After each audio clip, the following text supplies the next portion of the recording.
Предните зборови. Не, имаме. Значи, каква е ситуацијата поточно со Готен, до кога словенечките пожарникари ќе останат тука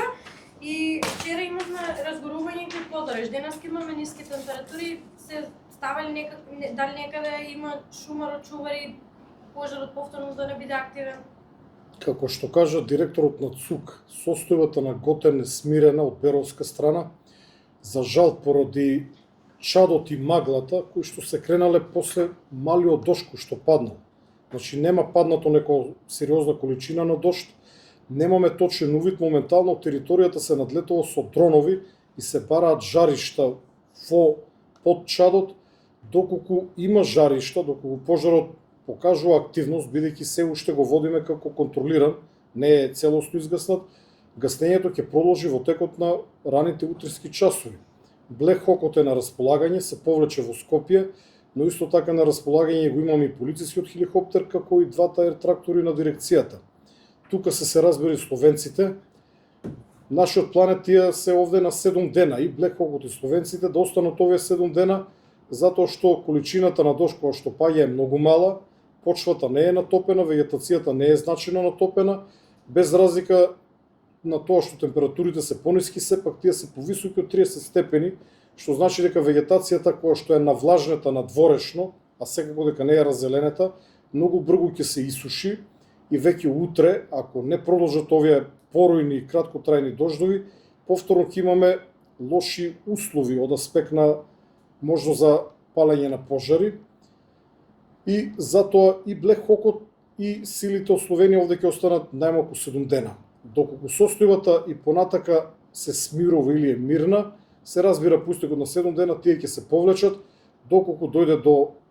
повторно разгорување на некои сериозни пожари и доколку процениме дека нашите капацитети би им дошло добре дојдено поддршката од други сили, тогаш ќе разговараме за нивно понатамошно останување во државата и како што вчера кажав, имаме на располагање и пожарникари од други држави, како што се Австрија, Франција, барања кои што веќе ги повлековме, но да подсетам дека летото е пред нас. Генерално минатите години околу Иленден имавме голем број на пожари, тоа е период кога луѓето се во природа, некои на шетање, некои на било кој начин се движат во овие, би рекол, полунапуштени села, каде што имат викендици или поднаправени куќи, и тоа е еден од условите, односно опасностите за појава на пожар, затоа користам и ова прилика да апелирам до сите граѓани за време на иленденските празници, доколку отидат во своите викендици или стари куќи низ преубавите македонски села, да бидат исклучително внимателни, бидејќи за миг може да настане пожар со катастрофални последици. Овие мали облачиња или овој краткотраен дожд, веќе утре, задутре, можно е да го нема и вегетацијата повторно ќе биде лесно запалива. И само кратко, се знае ли првични проценки колку хектари се изгорени на Готен и дали има некоја новина во однос на 400 пожарникари обуката што ја минуваат за икнување? Околу големината на подрачјето кој што беше зафатено со пожарите, треба да се обратите до национални шуми, тие водат ваква уредна евиденција, но од она што јас лично можев да го видам, движејќи се секојдневно на терен, не гори целата шума поред, туку ние имаме цели парчиња кои што се преживеани, а на многу места пожарот е низок, односно горе по стилката, врз земјата пред се лисијата и другата ниска вегетација, додека крупните високите дрвја преживуваат. Можеби некои од нив се оштетени, понатаму ќе бидат поподложни на болести, но јас ве поканувам, ние сме подготвени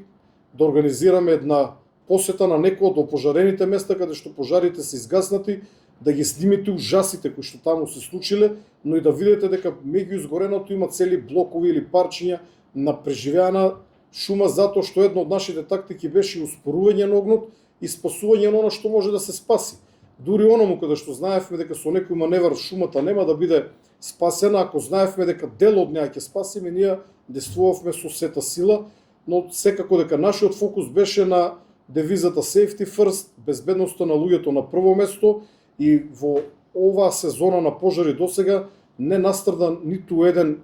пожарникар или друг гаснаш, припадници на армија, на војска, на национални шуми, доброволци кои што учествуваа во совладувањето на овие големи пожари, За жал, како што веќе јавноста знае, настрада едно лице кое што најверојатно било овчар, кое што него напуштило трлото каде што се чувала стоката и во гаснењето на пожарот во Паланка настрада едно лице кое што учествувало во гаснењето на пожарите од самото место население.